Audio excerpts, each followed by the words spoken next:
Good morning, आप सभी का स्वागत है।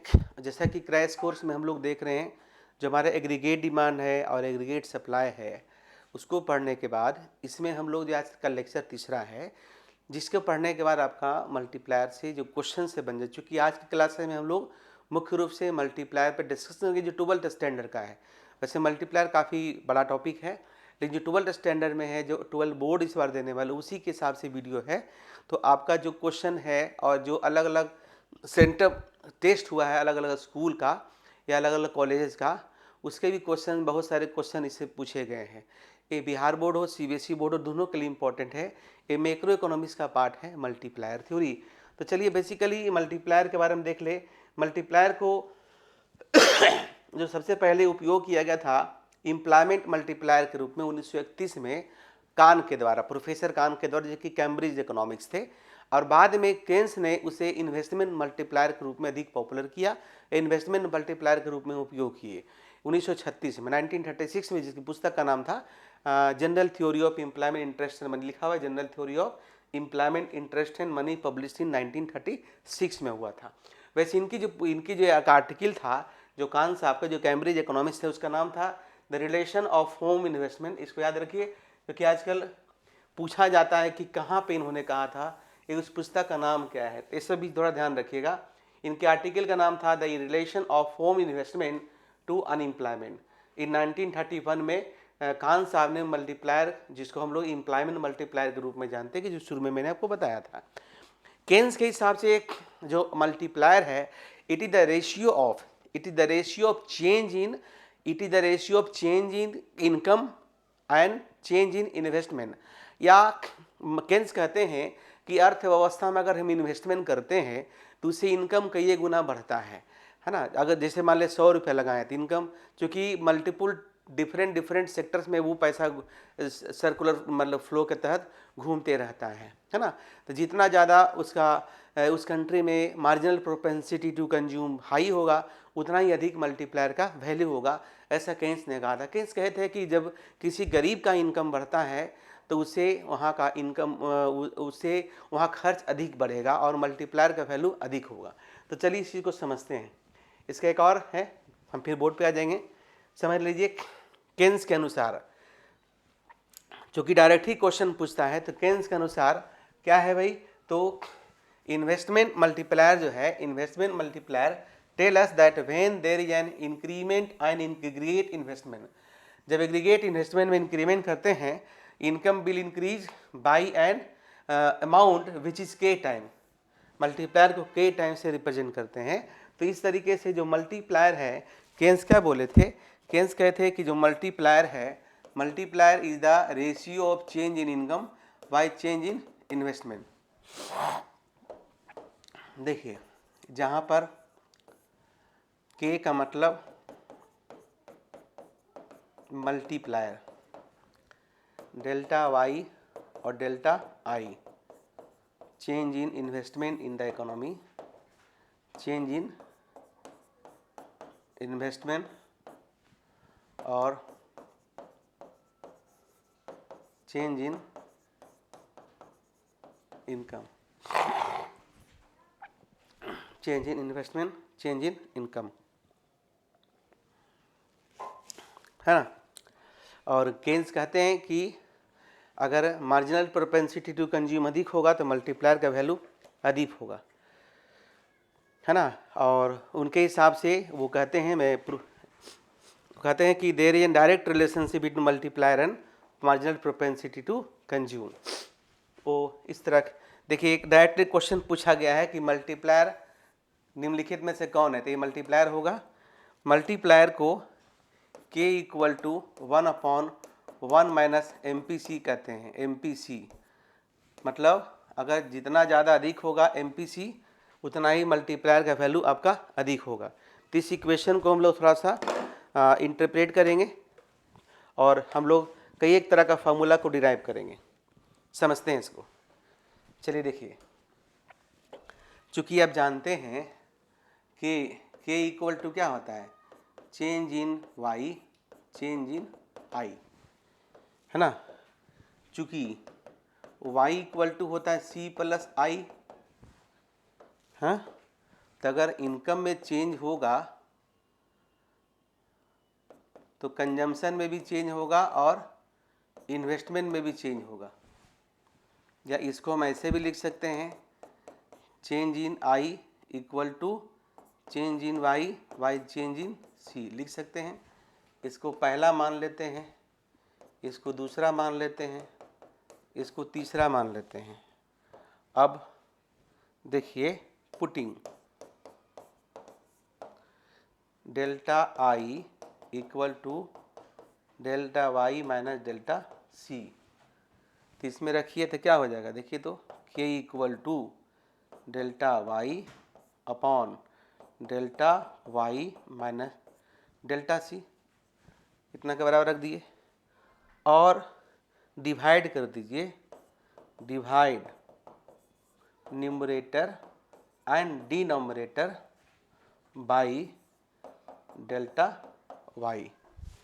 तो कर दीजिए, देखिए क्या हो जाएगा,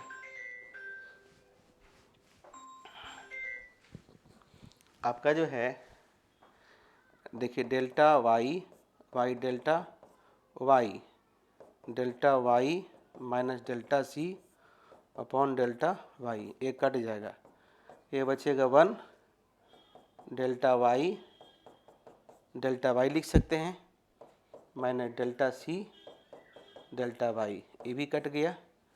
डेट इज क्या बचेगा 1 माइनस, चूँकि यहाँ देखिए हम बताए थे पिछले क्लास में, चूँकि delta C upon delta Y equal to होता है एम पी सी, यहाँ लिखेंगे M P C. That means k equal to क्या हो गया 1/1 minus M P C. Multiplier का फार्मूला ए भी है, मल्टीप्लायर का फार्मूला ए भी है। थोड़ा सा और देख लीजिए इधर, चूँकि M P C plus M P S equal to 1 होता है, तो M P S equal to लिख सकते हैं 1 माइनस एम पी सी, है ना। चूँकि देखिए है ना, यहाँ पे के का वैल्यू कितना आया है 1 माइनस एम पी सी। चूँकि 1 minus M P C equal to M P S होता है, तो के का वैल्यू यानी कि 1 अपॉन एम पी एस भी होगा। मल्टीप्लायर ए भी होगा, मल्टीप्लायर ए भी होगा, अब मल्टीप्लायर ए भी होगा, है ना। पूछता है निम्नलिखित में से कौन सा फार्मूला मल्टीप्लायर को रिप्रेजेंट करता है, तो तीनों हो गया।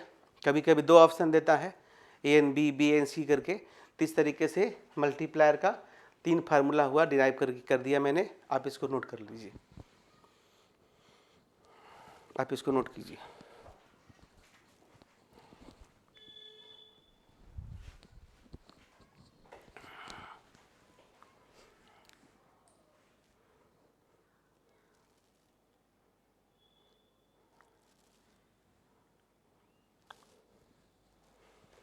ठीक है, तो क्या क्या आपने देखा, आपने देखा कि k equal to change in y, y change in i, k equal to 1 upon M P C, k equal to 1 upon M P S, ये तीनों मल्टीप्लायर रिप्रेजेंट करता है। तीनों मल्टीप्लायर रिप्रेजेंट करता है। अब चलिए एक टेबल है, इस टेबल से हम लोग मल्टीप्लायर को निकालने के लिए सीखते हैं। कभी कभी कुछ वैल्यू दे देता है, कहता है मल्टीप्लायर निकालिए, है ना। तो चलिए हम लोग बनाते हैं इससे। ये अनुपम अग्रवाल की पुस्तक है, पेज नंबर 145, 144, 145 से मैं आपको बता रहा हूँ। अगर इसमें आप देख सकते हैं काफ़ी डिटेल्स में और दिया, अगर पढ़ना है तो।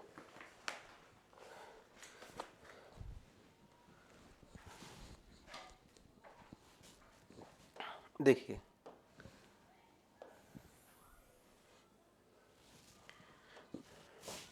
यहाँ पे आपका दिया हुआ है मार्जिनल प्रोपेंसिटी टू कंज्यूम, निकालना है के।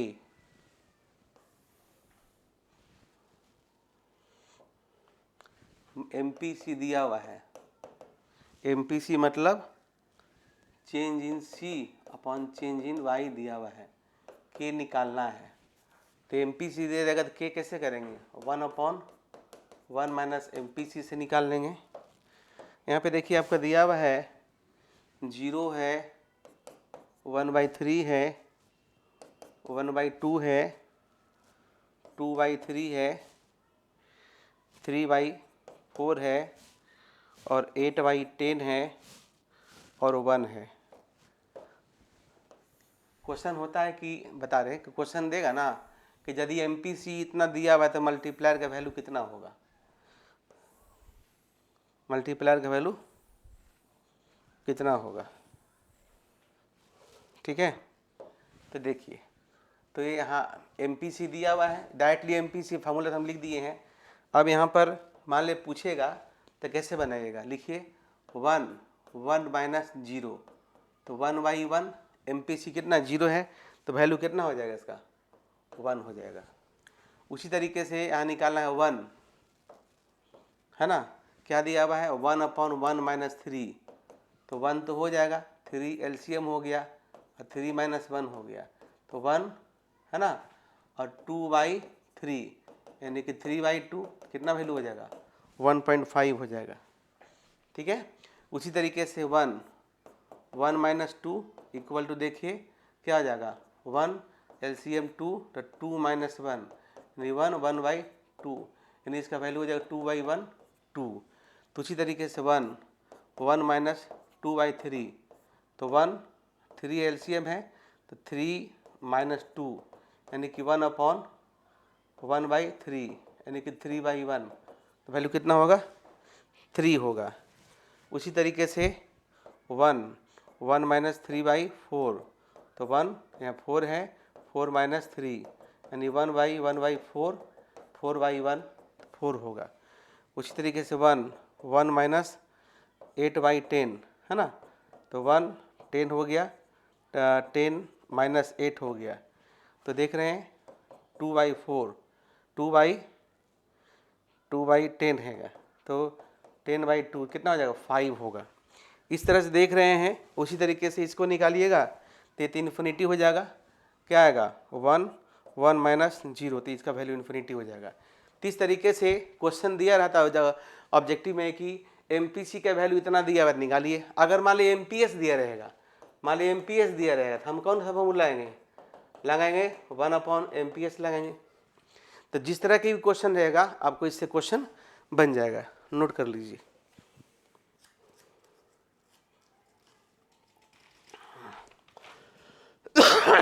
नोट कीजिए।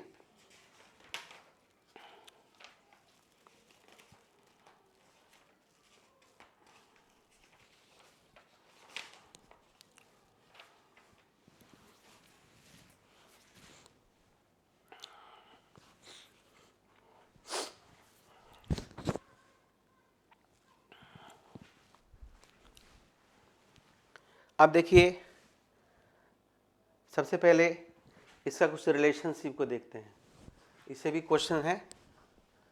यहाँ पे आइए, पहला है कि देखो बाबू, पहला MPC and multiplier have direct relationship. अभी मैंने बताया higher the value of MPC higher the multiplier and multiplier increases with increase in MPC। MPC जैसे जैसे इंक्रीज करेगा वैसे वैसे मल्टीप्लायर का वैल्यू करेगा, डिक्रीज करेगा डिक्रीज करेगा। पहला ये ऑब्जेक्टिव क्वेश्चन अगर पूछेगा तो इसमें से आपका ये काम आ जाएगा पोर्शन। दूसरा क्वेश्चन है कि MPC and multiplier have inverse relationship. Multiplier decreases with increase in MPS, यानी कि सेविंग बढ़ता है एडिशनल इनकम बढ़ने पर तो मल्टीप्लायर का वैल्यू क्या करेगा डिक्रीज करेगा। Generally MPC is not zero but when a consumer save his entire income MPC become zero. सामान्यतः MPC कभी जीरो नहीं होता, लेकिन यदि पूरा इनकम पैसा कमा ले पूरा सेव कर जाए तो जीरो हो जाएगा, लेकिन रियल लाइफ में ऐसा होता नहीं है विद जीरो। मल्टीप्लायर और यदि आपका जो है पूरा MPC अगर कंज्यूम कर लेंगे तो हमारा MPS हो जाएगा, तो हमारा क्या हो जाएगा, तो हमारा MPS जीरो हो जाएगा। And with in zero MPC multiplier becomes unity. उसके बाद नेक्स्ट है when MPC is unity, MPC का वैल्यू अगर 1 होता है entire income is spend, value of multiplier becomes infinity. अभी नीचे मैंने बताया भी है, देखिए अभी नीचे मैंने बताया था मल्टीप्लायर का वैल्यू अगर 1 हो, MPC अगर 1 होता है तो इसका वैल्यू क्या हो जाएगा, इन्फिनिटी हो जाएगा। उसके लास्ट है generally the value of multiplier is neither unity NOR infinity, ना तो इसका यूनिटी होता है, ना तो 1 होता है, ना तो इन्फिनिटी होता है। ये क्या होता है, it ranges between unity and infinity because in the real life neither consumer consume his entire income NOR save. Real life में ना तो कंज्यूमर पूरा पैसा खर्च करता है, ना तो पूरा पैसा सेव करता है, इसलिए इसका वैल्यू क्या होता है, MPC less than 1 and greater than 0। MPC less than 1 और ग्रेटर देन 0 के बीच में होता है। क्लियर है? अब चलिए इसका दो और पोर्शन है। मल्टीप्लायर कैसे काम करता है, तो एक होता है जिसको बोलते हैं फॉरवर्ड एक्शन मल्टीप्लायर, एक होता है जिसको बोलते हैं backward action multiplier. That means कि अगर मान लिया कि इन्वेस्टमेंट अर्थव्यवस्था में बढ़ेगा, अगर इन्वेस्टमेंट क्या होगा, बढ़ेगा तो इनकम बढ़ेगा, लेकिन अगर इन्वेस्टमेंट घटेगा तो इनकम घटेगा। तो इसको बोलते हैं मैकेनिज्म और working of multiplier. Mechanism of multiplier.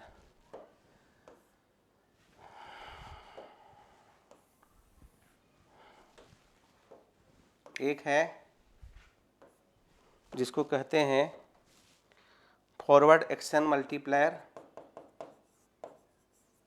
Forward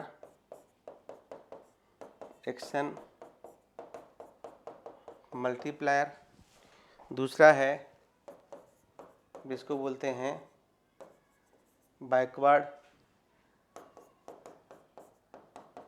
action multiplier. इसको देखते हैं, इसको देखते हैं। इसमें कहता है many times multiplication in income, many times multiplication in income due to increase in investment. इसमें है कि many times decrease in income, है ना, इसका होगा many times decrease in income due to decrease in investment, due to decrease in investment, due to decrease in investment. उसके बाद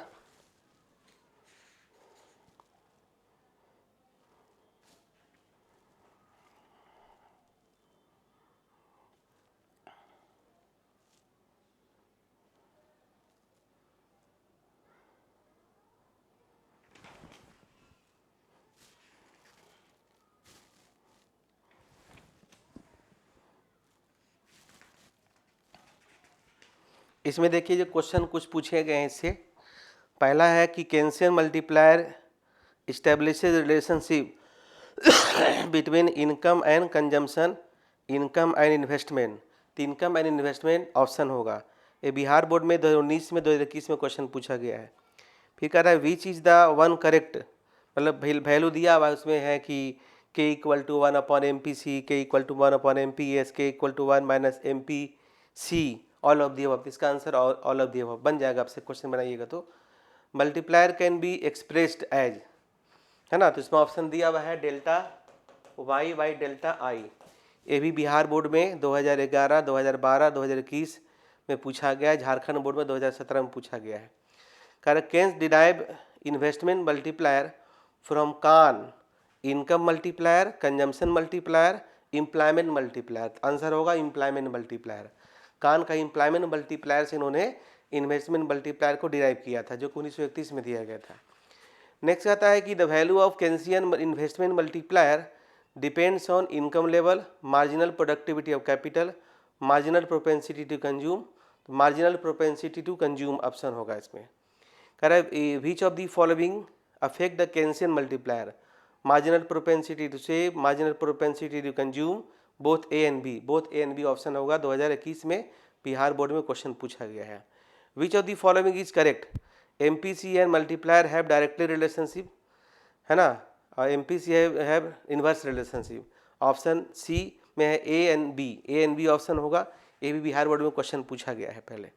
कर the value of MPC is 1, 0, greater than 0 and less than 1। तो greater than 0 and less than 1 होगा। 2021 में question पूछा गया है। कह रहा है कि यदि एमपीसी 0.5 है तो मल्टीप्लायर का वैल्यू क्या होगा, निकाल लीजिएगा। 1 माइनस एमपीसी से निकाल लीजिएगा। ये भी बिहार बोर्ड 2011 में 2018 में पूछा गया है। कह रहा है theory of employment multiplier was propounded by Kahn. Option बताए थे, कान के द्वारा 1931 में प्रोपाउंड किया गया था। क्लियर है। चलिए अब एक जो क्लासेज होगा उसमें हम आपको न्यूमेरिकल क्वेश्चंस को बताएंगे। तो मुझे उम्मीद है कि आपका, चूँकि मैं काफ़ी ब्रीफ में बताया हूँ, अब एक जो क्लास है उसमें एक्सेस डिमांड और डिफिसिट डिमांड के हम डिस्कशन करेंगे और उसके गैप जो है इन्फ्लेशनरी गैप, डिफ्लेशनरी गैप को पूरा करेंगे और न्यूमेरिकल क्वेश्चन को हम लोग बनाएंगे। तो नेक्स्ट क्लासेज में हम लोग न्यूमेरिकल क्वेश्चन पर चर्चा करेंगे, न्यूमेरिकल क्वेश्चन डिस्कशन करेंगे और जो समस्याएं अगर होगा आप लोग पूरा वीडियो देखिए। फिर शाम में आप लोग को गूगल मीट में मिलते हैं, फिर अपनी अपनी समस्याओं को बताइएगा।